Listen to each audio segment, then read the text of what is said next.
আজকে সন্ধ্যার পরে আগেই আপনারা প্রযুক্তি রাস্তা ত্যাগ করে আশ্রয় কেন্দ্রে চলে যাবেন, এটাই আমার অনুরোধ।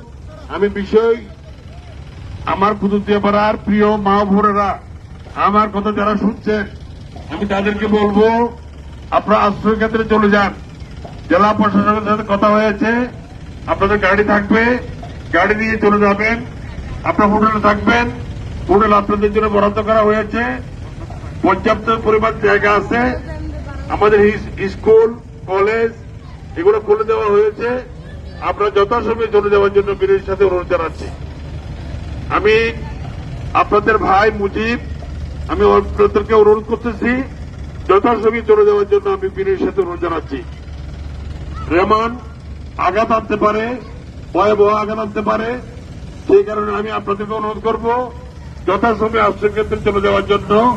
আপনাদের জন্য হোটেলের বরাদ্দ করা হয়েছে, আশ্রয় কেন্দ্র খুলে দেওয়া হয়েছে, স্কুল কলেজ খুলে দেওয়া হয়েছে, সেখানে সুব্যবস্থা করা হয়েছে, খাবারের ব্যবস্থাও করা হয়েছে। প্রিয় এলাকাবাসী, বাংলাদেশ আওয়ামী লীগ কক্সবাজার জেলা শাখার সংগ্রামী সাধারণ সম্পাদক মাননীয়